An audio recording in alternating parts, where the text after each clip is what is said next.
সিরাজ শিকদার সম্পর্কে আপনার কি মূল্যায়ন?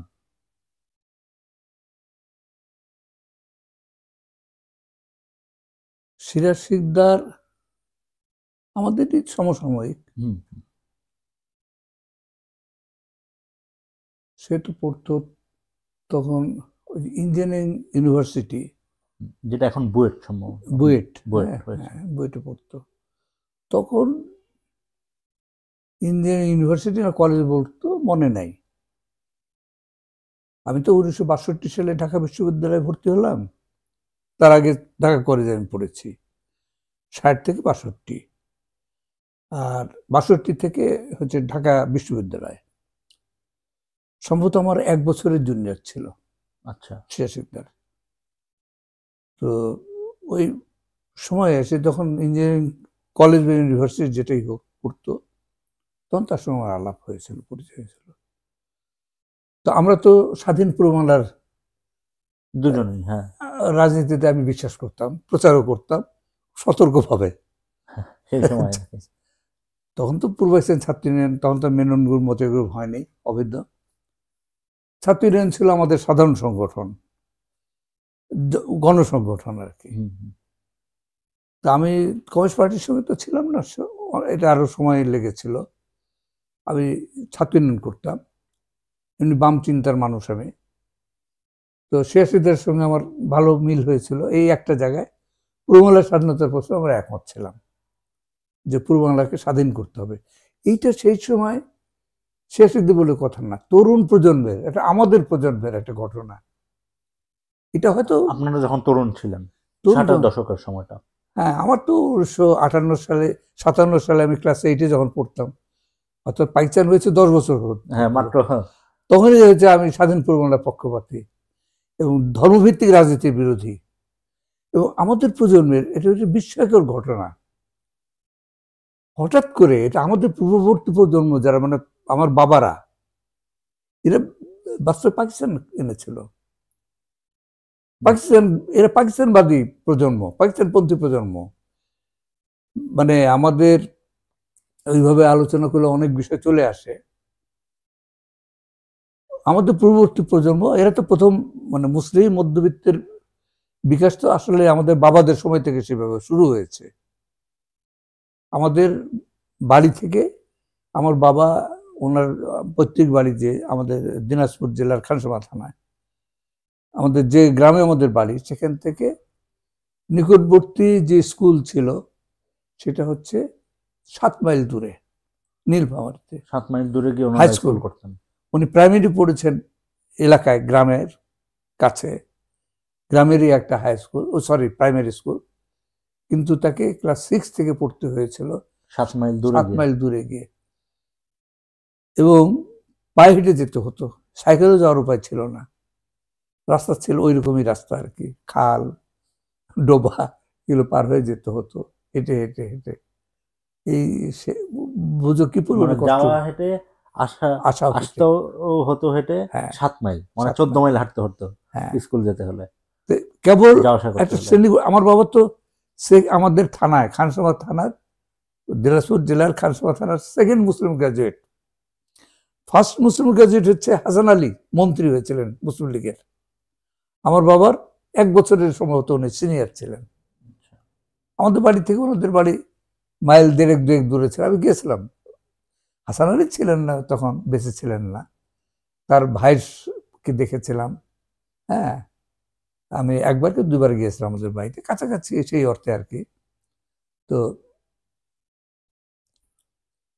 কিভাবে একটা মানে মধ্যবিত্ত শ্রেণীর উত্থান হচ্ছে, আমাদের বাবারা আর কি, এরা পাকিস্তান আন্দোলনের মানুষ। আমার বাবা রাজনীতি করতেন না, ওই তো লেখাপড়া শেষ করেই হ্যাঁ, হ্যাঁ। ইয়েতে খুব কষ্ট করে লেখাপড়া করেছেন, কারণ আশপাশে তো স্কুল ছিল না। আর সেই ধরনের সমৃদ্ধ পরিবার তখন আর ছিল না, আগে যাইতে ওই সময় এগুলো পড়তে পরিবার, খুব কষ্ট করে লেখাপড়া করছেন অত দূরে, হুম। লজিং থেকে এই 7 মাইল দূরে পায়ে হেঁটে প্রতিদিন যাতায়াত করা সম্ভব ছিল না, লজিং থাকতে হতো। লজিংও ঠিক মতো বেশি দিন থাকা যায় না, হয়তো লজিং বদলাতে হয়, এভাবে লেখাপড়া করেছিল। কিন্তু তো হাসান আলী তো মন্ত্রী হলেন, মুসলিম লীগ করতেন। তো এটা একটা প্রজন্ম, আমাদের আগের প্রজন্মের কথা বলছি। পাইচান করলো এরা। হুম।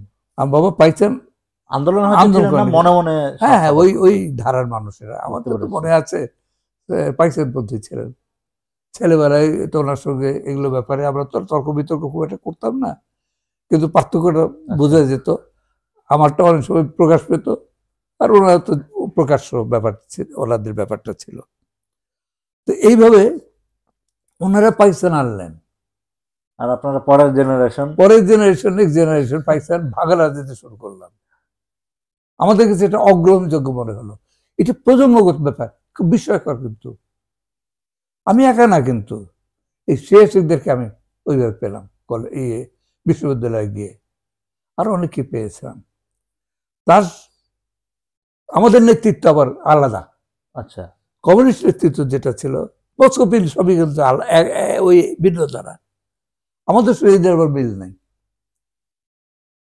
এই সময়ে যেটা হচ্ছে, আমাদের অনেক বিষয় চলে আসে, আসলে নেতৃত্বের প্রতি প্রচন্ড ঘৃণা এবং অনাস্থা থেকে কিন্তু সিরাজউদ্দৌলার উত্থান ঘটেছিল আমাদের প্রজন্ম।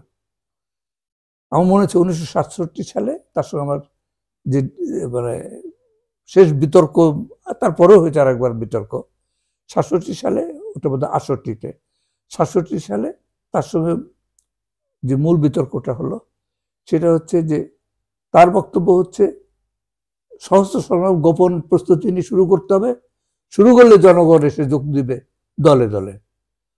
আমি বললাম মানে ওর গণ অভ্যুত্থান, আমি বললাম যে গণ অভ্যুত্থানটা আগে করতে হবে। সিরাজউদ্দৌলা বললো যে না, তারপরে সশস্ত্র সংগ্রাম। সশস্ত্র সংগ্রাম আগে করতে হবে, করলে গণ অভ্যুত্থান শুরু হবে। আমি বললাম যে এটা উল্টো হয়ে গেল, এটা হবে না। আমি তখন কৃষক আন্দোলন করতে গেছি গ্রামে, কিন্তু আমার গ্রামের অভিজ্ঞতার কথা বললাম। মানুষ কি চায়, সাধারণ কৃষক হ্যাঁ। আইনের ভক্ত ছিল। এমনি যে সমস্ত অসন্তোষ ছিল জন্য স্থানীয় চেয়ারম্যান মেম্বার, ইউনিয়ন পরিষদের চেয়ারম্যান মেম্বারদের দায়ী করতো যে এরা সরকার যে টাকা দেয় বা গম দেয়, এরা মেরে খেয়ে এগুলো মেরে খায়, আমাদের দেয় না। হ্যাঁ। ক্ষোভটা ওখানে, বা অন্য অবিচার যেগুলো হয় এগুলোর জন্য লোকাল ইয়েকে দায়ী করে, নেতৃত্ব বা যে সামাজিক নেতৃত্ব, তারপরে তোমার ইউনিয়ন পরিষদের নেতৃত্ব, এগুলোকে দায়ী কর সাধারণ কৃষক। তাই আমি বলতাম যে এই কৃষক পাকিস্তানপন্থী, এই কৃষক মানে পাকিস্তান বিরোধী যুদ্ধের সমর্থন দেওয়া তো প্রশ্নে ওঠে না। যাই হোক, সিরাজউদ্দৌলা একমত হলো না। সে ওই যে নেতৃত্বের প্রতি একটা অনাস্থা আমাদের প্রজন্ম ডেভেলপ করছিল। এই সময় আমি তো গ্রামে কৃষক আন্দোলন করতে গেছি 67 সালে, তো তার সঙ্গে ডিফারেন্সটা হলো ঢাকায় এসেছিলাম কয়েকদিনের জন্য, আমি 66-তে গ্রামে চলে গিয়েছিলাম কৃষক আন্দোলন করতে। তো 67-তে তার সঙ্গে আমার মত পার্থক্য স্পষ্টভাবে, আমি যখন ঢাকায় গেলাম তার সঙ্গে দেখা হলো, কথা হলো, মত পার্থক্য হয়ে গেল স্পষ্টভাবে। আমার মনে হয় যে এটা খুব বিপজ্জনক পন্থা। তখন সে অর্গানাইজ তখনও করেছিল কিনা, আমার মানে সংগঠন করেছিল কিনা আমার মনে নেই।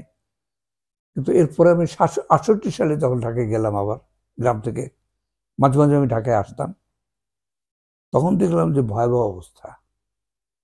সে তখন শ্রমিক আন্দোলন করেছে, সরবরাহ পার্টি পরে,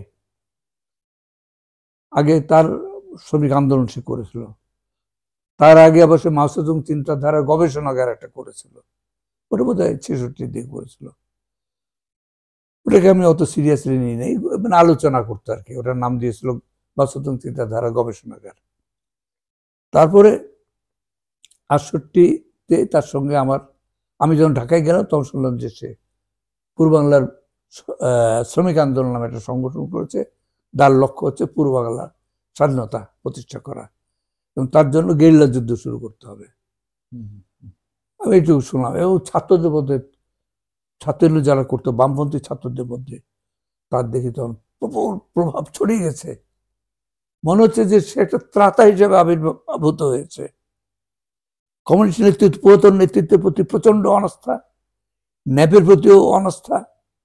ছাত্র তো এটা তরুণ প্রজন্ম টকবক করছে, পূর্ববাংলার স্বাধীনতার চিন্তা ছড়িয়ে যাচ্ছে, প্রায় সেই ইয়ের মতো, দাবানলের মতো ছড়িয়ে পড়ছিল। আমি দেখলাম যে একটু ভীষণ বিপদের ব্যাপার। হ্যাঁ, এই প্রজন্ম তো আমাদের প্রজন্ম ধ্বংস হয়ে যাবে, আমার কাছে এটি মনে হয়েছে। যদি এভাবে যুদ্ধ শুরু হয়, এইভাবে যুদ্ধ করলে এটা ধ্বংস হয়ে যাবে, গোটা প্রজন্মে ধ্বংস হয়ে যাবে। তখন আমি দেখলাম যে আর দেরি করা যায় না, কিছু একটা করা, কি করতে হবে, আমাদের একটা সংগঠন করতে হবে, পুরোমালের স্বাধীনতা আমরা যারা চাই, গণলাইনের মাধ্যমে। এটা কি 68-তে? 68-তে। তখন আমি ঢাকা থেকে একটা কমিটি গঠন করলাম, তাহলে যোগাযোগ করেছিলাম সারা দেশে, কিছু কিছু যোগাযোগ করলাম। আমার তো বিভিন্ন জায়গায় যাতায়াত ছিল। যশোরে যেমন আমার একটা রাজনৈতিক বা সামাজিক একটা ভিত্তি ছিল এই অর্থের, কারণ যশোর থেকে আমি লেখাপড়া করেছিলাম, ম্যাট্রিক পরীক্ষা আমি যশোর থেকে দিয়েছিলাম, তখন আমাদের বন্ধুরা ছিল এরকম। তারপরে চট্টগ্রামে বিভিন্ন জায়গায়, বরিশালের ঝালুঘাটে কি কোথায় জানো, এগুলোতে আমি যাতায়াত করেছি ওই সময়। একটা প্রাথমিক ভিত্তি তৈরি করে তারপরে পূর্ব বাংলার বিপ্লবী কমিউনিস্ট আন্দোলন গঠন করলাম আমরা। আমি এই যে এখন বাংলা একাডেমির যে চেয়ারম্যান আবুল কাসেম ফজলুল হক, আমরা একই ব্যাচের, একই ইয়ারের, তার বিষয় আলাদা বাংলা, আবার ব্যাচটা কি আমার হচ্ছে রাষ্ট্রবিজ্ঞান। একই হলে থাকতাম, এক ব্যাচের, এক ইয়ারের, একই হলে, আর হ্যাঁ একই হলে থাকতাম। তো নিয়মিত তো আমাদের ইন্টারাকশন হতো, দেখাশোনা, দেখা সাক্ষাৎ হতো, কথা হতো। তো তিনি থাকলেন এই কমিটিতে, আর নুরুল হাসান জুনিয়র ছিল আমাদের, আমজাদ হোসেন যশোরের বিখ্যাত কমিউনিস্ট নেতা, আমার ক্লাসমেট ছিল, যশোর ব্যাট্রিক দিয়েছিল একসঙ্গে। আমজাদ হোসেন আর হচ্ছে তোমার মাহবুল্লাহ, ডক্টর মাহবুল্লাহ, আমরা একটা কমিটি গঠন করলাম। এরপরে শেষদের সঙ্গে আমাদের মানে তাদেরকে আমি চেয়েছিলাম যাতে মানে ঐক্য একটা হয় এবং ভুল পথে তারা যাতে সরে আসে। আমাদের অভিন্ন যেহেতু লক্ষ্য তো একই, পথটা আলাদা, পথটা আলাদা, এইটাকে এক পথ করা যায় কিনা চেষ্টা করলাম, ফেল করলাম, ও রাজি হলো না, বছর কথা বললো। তো শেষদের আমি ওই লাস্ট ওই বৈঠকটাতেই 68-তে যেটা হলো ঐক্যের আলোচনার জন্য, এটা আসলে তখনই বুঝেছিলাম যে এ হচ্ছে নিজে তো ধ্বংস হবে, যাদের সঙ্গে নিয়ে গেছে এটাকে ধ্বংস করে দেবে, তার অ্যাটিটিউড সবকিছু মিলে। ওগুলো আরেকটা আলোচনা, এখন দরকার নাই, এসব আলোচনা এখন করার প্রয়োজন নাই। তো আমি এমনি আমার লেখাতে কিছু ইঙ্গিত দিয়েছি। এটা কোন লেখা? রাজনীতির পুনর্বিন্যাস। এটা বঙ্গরাষ্ট্রে গ্রন্থাগার বিভাগে রাজনীতি বিষয় গ্রন্থে আছে, ওখানে গেলে এটা পাওয়া যায় বইটা। ওখানে সম্ভবত চ্যাপ্টারটার নাম 4র্থ বা 5ম অধ্যায় হবে, শের শিকদার ধ্বংসপথের পথিক, সম্ভবত এই শিরোনামে ওটা আমি লিখেছিলাম। ঠিক আমার তত বেশ কিছুদিন আগে দেখেছিলাম, আমার মনে নেই, সম্ভবত এইটাই ছিল শিরোনাম। যাই হোক, তো ছিয়াশিদের আমার মনে হয়েছিল সেটা হচ্ছে একটা ব্যর্থ, পঙ্গু, বিকলাঙ্গ বলতে পারে এই পুরাতন প্রজন্মের কথাই বলছি, এবং চক্রান্তকারীও বটে এদের অনেকে, সবাই না, বেশিরভাগই ভালো মানুষেরা, মতান্ধ, চিন্তার ক্ষেত্রে খুব একটা পশ্চাৎপদ। ওই বইয়ে যা পড়েছে তার বাইরে এরা চিন্তা করতে পারতো না, অন্য দেশের অভিজ্ঞতা। এই প্রজন্মের বিরুদ্ধে এটা একটা প্রতিক্রিয়া শের শিকদার, ঠিক আছে।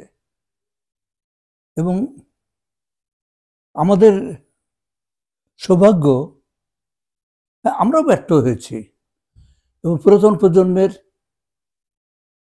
ভ্রান্ত চিন্তা, ভ্রান্ত রাজনীতি এবং চক্রান্তেরও শিকার হয়েছি।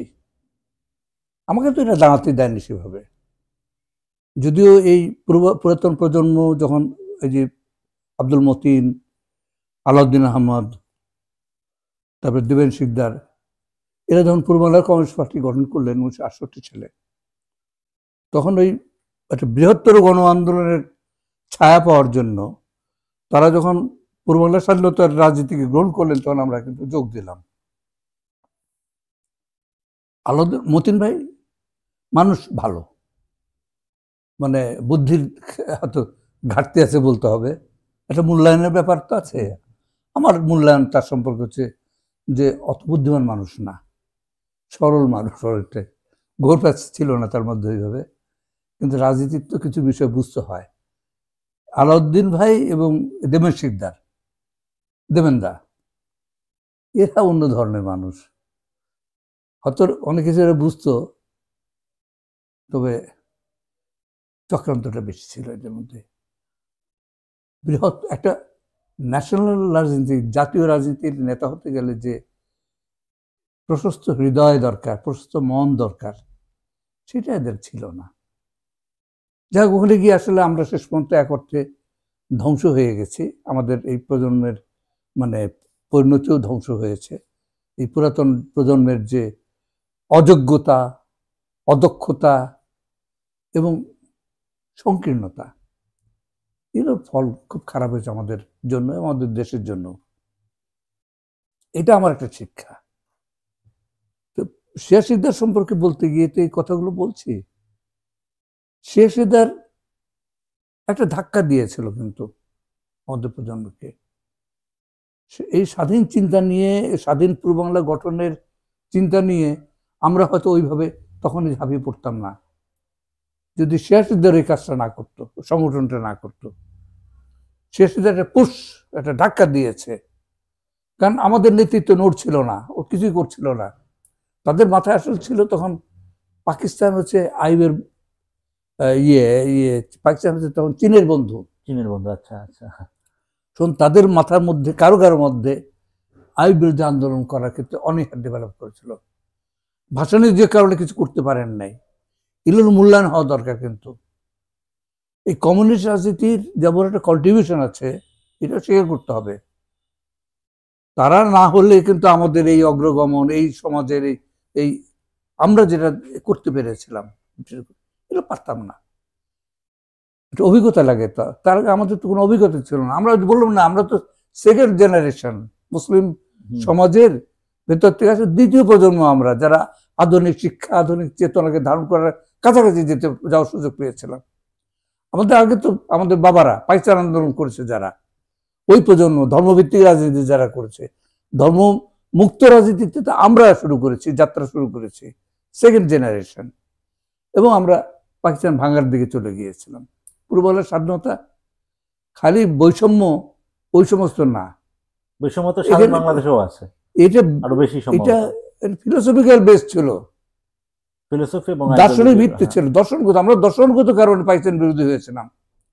খালি ওই কিরম এই বাঙালির উপর শোষণ করছে, বাঙালি শোষণ করছে তো কি হয়েছে, ওরাও মুসলমান আমরাও মুসলমান, ভাই ভাই বলে তো আমরা পাকিস্তানে থাকতে পারতাম। আমরা বলতাম যে পাকিস্তান থেকে আমাদের সমস্যার সমাধান করতে হবে, এখানেই আমরা দেন দরবার করবো। আমরা আলাদাভাবে চিন্তা করলাম কেন? এটা আমাদের প্রজন্ম প্রথমে চিন্তাটা করেছে ধর্মমুক্ত রাজনীতি গঠনের জন্য, গঠনের চিন্তা থেকে আমরা এসেছি কিন্তু স্বাধীন পূর্ব বাংলা রাজনীতিতে। এটা বুঝতে হবে। যাতে এখানে যে বাঙালি জাতীয়তাবাদের উন্মেষ, এটা আওয়ামী লীগের পথে হয়নি যে অবাঙালি অমুসলিম পেলে ধারো মারো কাটো, হিন্দু হোক আর পাহাড়ি হোক আর গারো হোক আর সাঁওতাল হোক, লুট করো। এটা আমাদের প্রজন্মের মধ্যে এই চেতনা থেকে বাঙালি জাতীয়তাবাদ আসেনি। আমাদের এটাকে এক ধরনের জাতিসংঘবাদও বলতে পারো। সকল জাতি, বাংলাদেশ পূর্ববঙ্গে যত জাতি আছে, জাতিসত্তা বা বাঙালি সহ তাদের অধিকার, সবাইকে নিয়ে আমরা চিন্তা করতাম। আমরা যেমন আমাদের অধিকার আছে পাকিস্তান থেকে মুক্ত হওয়ার, আবার তাদেরও মুক্ত হওয়া বলছি না, কিন্তু তাদেরও তাদের নিজস্ব পরিচিতি, এটা আমরা মনে করতাম, আমরা তরুণ প্রতিভাটি মনে করতাম, সেই অধিকারও তাদের আছে। এই যে কেন, যাই হোক, আমাদের এই প্রজন্মের স্বাধীনতার যে চিন্তা, তার বহিঃপ্রকাশ কিছুটা হলেও হয়েছে পূর্ব পাকিস্তান ছাত্র ইউনিয়ন মেনন গ্রুপের পক্ষ থেকে, মানে মেনন নেতৃত্বাধীন যে পূর্ব পাকিস্তান ছাত্র ইউনিয়ন ছিল, তার পক্ষ থেকে 1970 সালে 22 ফেব্রুয়ারি তারিখে 1970 সালে স্বাধীনতা যুদ্ধের শুরুর এক বছর আগে ওই কর্মসূচিটা ঘোষণা হয়েছিল, স্বাধীন জনগণতান্ত্রিক পূর্ব বাংলা 11 দফা কর্মসূচি। আচ্ছা, 1 বছর আগে দেওয়া 1 বছর আগে পূর্ব ছাত্র ইউনিয়ন থেকে এটা ঘোষণা করা হয়েছিল প্রকাশ্য জনসভায়, পল্টন জনসভায়। এটা এই কর্মসূচি ঘোষণার জন্য কাজী জাফর মতো বক্তৃতা দিয়েছিলেন ওখানে। কাজী জাফর, মোস্তফা জামাল হায়দার, সম্ভবত দুজনেরই 7 বছর করে জেল, আর মাওলানা হয়েছিল 1 বছরের জেল। আরো আরো ছিল এই রাশেদ খান মেনন, রাশেদ খান মেননের সম্ভবত 7 বছর, আর কাজী জাফরের 7 বছর সম্ভবত, মনে থাকে না সব এত। আচ্ছা, এলো ওই ইয়েতে আছে, ইয়ে পড়লে ওই রাজনীতির পুনর্বিন্যাসে এখানে ওই পরিশিষ্ট অধ্যায় কর্মসূচিটাও আছে এবং কিছু বিবরণ আছে, এটা পড়লে পাবে, অনেকে জানবেন আর কি। যাই হোক, এই রাজনীতি তো ছাত্ররা তরুণ প্রজন্ম থেকে ঘোষণা করছে। কমিউনিস্ট পার্টি যখন ঠেকাতে পারেনি আমাদেরকে, তাহলে এটা করেছে, এটা পদ দিয়ে দিয়েছে। যদি আমি মনে করি এই পদ্ধতির সঠিক ছিল না, তা আমি তো পার্টির কেন্দ্রে ছিলাম না, আমি আমাকে গ্রামে ঠেলে রাখা হতো। খুব দরকার না হলে আমাকে পার্টির নেতৃত্ব ডাকতো না। হ্যাঁ, ওদের সঙ্গে যোগ দিয়ে যে কি অবস্থা আমার হয়েছিল সেটা আমি বুঝি। যাই হোক, আমার কাজটা আমি করতাম গ্রামের থেকে যেটুকু করা যেত, আর মাঝে মাঝে আমাকে পার্টির নেতারা ডাকলে যেতাম। এইটুকুই আমার অবস্থা ছিল ওখানে। এখন সিরাজ শিকদার আসলে মানে এক অর্থে তার কন্ট্রিবিউশন আছে, তার পথ পদ্ধতি ভুল, জনগণকে বাদ দিয়ে, গণ আন্দোলনকে বাদ দিয়ে শুধু আন্ডারগ্রাউন্ড, শুধু সন্ত্রাসবাদে নিয়ে যায়। আমি সেই কথা তাকে বলেছিলাম 67 সালে, তাকে এই কথাটা বলেছিলাম যে এই পথ আমাদের, মানুষও তো এগুলো আসলে সহজে গ্রহণও করে না, আসলে মানুষকে তৈরি করতে হয়, হ্যাঁ। এদের পদ্ধতি হচ্ছে কি, জোর করে কাঁঠাল পাকিয়ে, মানে কি দিয়ে কাঁঠাল পাকানো, পিলালে কাঁঠাল নরম হতে হতে পাকে না। তো বিপ্লব তো সমাজের নিজের প্রয়োজন থেকে, চাহিদার থেকে বিপ্লব ঘটে, সমাজের পরিবর্তন ঘটানো ভালো জিনিস, কিন্তু সমাজকে তো তার জন্য উপযুক্ত করতে হবে। এর জন্য কিছু কাজ থাকে, এর জন্য তো সমাজকে নিয়ে তো সে কাজগুলো করতে হয়। সমাজ থেকে দূরে গোপনে চক্রান্ত করলাম, বসে বসে পরিকল্পনা করলাম, আর সমাজ আমার মত মতো হবে, তা তো হয় না। এর জন্য সমাজের সঙ্গে মানে ইন্টারাকশন, একটা মিথস্ক্রিয়ার পদ্ধতি রাখতে হয়, বের করতে হয়। এইটা সে বোঝে না এই ব্যাপারটা, সে ধ্বংস হয়ে গেছে। কিন্তু ভাগ্য ভালো যে আমাদের প্রজন্মকে নিতে পারেনি সেভাবে, যার জন্য 71-এর স্বাধীনতা যুদ্ধটা সম্ভব হয়েছিল। যদি আমাদের প্রজন্ম পূর্ব বাংলার স্বাধীনতা রাজনীতি থেকে ব্যাপক জনগণের মধ্যে ছড়িয়ে দিতে না পারত, শ্রমিকের মধ্যে থেকে, কৃষকের মধ্যে থেকে, সমগ্র জনগোষ্ঠীর সমগ্র জাতির মধ্যে ছড়িয়ে দিতে না পারত, তাহলে স্বাধীনতা যুদ্ধ এভাবে হতো না, স্বাধীনতা যুদ্ধই হতো না। অন্য কি অ্যারেঞ্জমেন্ট হতো, কি হতো মুজিবের সঙ্গে নির্বাচন, বা ওই তারাও তো পাকিস্তানের প্রধানমন্ত্রী হওয়ার স্বপ্ন দেখতেন, শেখ মুজিব। হ্যাঁ হ্যাঁ, অবশ্যই। স্বাধীনতা এমনি যুদ্ধ শুরু হয়ে গেল, রাজনীতি নাই, কিছু নাই, যুদ্ধ শুরু হয়ে গেল, এত সোজা। এই যুদ্ধের রাজনীতিটা এই দেশে গড়েছে তরুণ প্রজন্ম, বামপন্থী তরুণ প্রজন্ম, 60-এর দশকের। হ্যাঁ, এটা বুঝতে হবে, এটা খুব ইম্পর্টেন্ট একটা ঘটনা। এবং এক্ষেত্রে সিরাজের ভূমিকা হচ্ছে যে সে একটা ধাক্কা দিয়েছিল, প্রেরণা জগিয়েছিল আমাদেরকে বলবো।